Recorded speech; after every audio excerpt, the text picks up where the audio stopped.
کیا صرف اسلام ہی سچا مذہب ہے؟ کبھی کبھی یہ وسوسہ آتا ہے کہ دنیا میں بہت سارے مذہب ہیں اور مسلمانوں میں بھی بہت سارے فرقے ہیں اور ہر مذہب اور فرقے والا خود کو صحیح سمجھتا ہے، تو اس کی کیا دلیل ہے کہ ہم مسلمان اور ہمارا مسلکی ہم صحیح راستے پر ہیں، باقی میں اللہ کی وحدانیت پر دل سے ایمان رکھتا ہوں اور اپنے مسلمان ہونے پر فخر کرتا ہوں؟ عبد الرحمن صاحب پشاور سے۔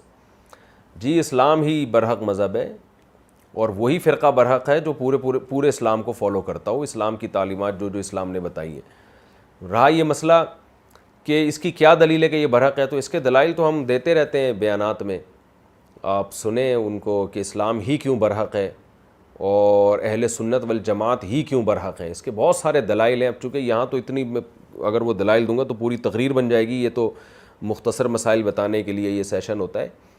تو کچھ چیزیں تو بہت واضح ہیں نا، اسلام کے علاوہ اگر آپ کسی اور مذہب کو برحق مانتے ہو تو سوال پیدا ہوتا ہے کہ آپ کے پاس اس کی کیا دلیل ہے۔ جیسے ہندوازم کو اگر آپ مانتے ہو صحیح ہے تو یہ کیسے صحیح ہے بھائی؟ آپ اپنے ہاتھ سے بتوں کو بنا کے انہی کے سامنے جھکتے ہو، یہ بات تو کھوپڑی میں آنے والی نہیں ہے۔ آپ اگر عیسائیت کو درست مانتے ہو تو حضرت عیسیٰ کو اللہ کا بیٹا اللہ کیسے جنے گا بھائی کسی کو؟ وہ تو اللہ ہے، تو بیٹا تو اللہ کسی کو نہیں بنا سکتا، یہ تو ممکن نہیں ہے۔ اور یہودیت کو اگر آپ برحق مذہب مانتے ہو تو یہودی مذہب پہ بہت بڑے بڑے اعتراضات ہیں۔ آپ کا رمضان کہاں گیا؟ آپ کی زکوٰۃ کا نظام کہاں گیا؟ کچھ بھی نہیں ہے کسی کے پاس۔ آسمانی مذاہب میں تو یہ تمام تر تفصیلات ہوتی ہے۔ پارسیوں کو اگر آپ صحیح مانتے ہو تو وہ تو اپنے مردوں کو گدھوں کو کھلاتے ہیں، گدھ کو کھلاتے ہیں وہ، اور کوئی تعلیمات ہی سرے سے نہیں ہے۔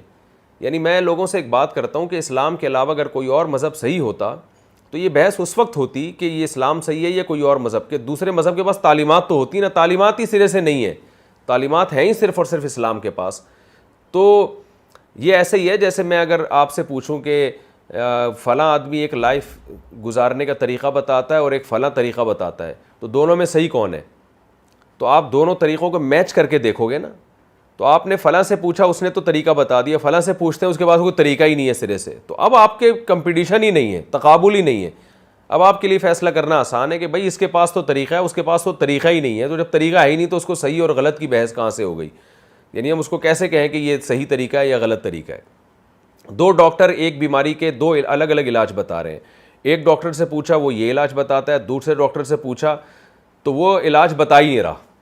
جب اس سے پوچھا بھائی آپ کا علاج صحیح ہے غلط، وہ کہہ رہے علاج ہی نہیں ہے میرے پاس، تو اب ہم اس میں کیسے بحث کریں گے کہ صحیح ہے یا غلط ہے؟ تو ظاہر ہے پھر اسی ڈاکٹر سے پوچھا جائے گا جو علاج بتا رہا ہے، اس کے مقابل میں کوئی ہے ہی نہیں۔ تو اسلام نے جو تعلیمات دی ہیں ان کے مقابلے میں سرے سے کسی کے پاس تعلیمات ہے ہی نہیں۔ جب ہے ہی نہیں تو وہ صحیح اور غلط کی تو بحث ہی ختم ہو جاتی ہے۔ بہرحال اس پر اور بہت سارے دلائل ہیں، تو قرآن نے صاف لفظوں میں کہا ہے کہ اسلام کے علاوہ کوئی اور دین اللہ کی نظر میں برحق نہیں ہے۔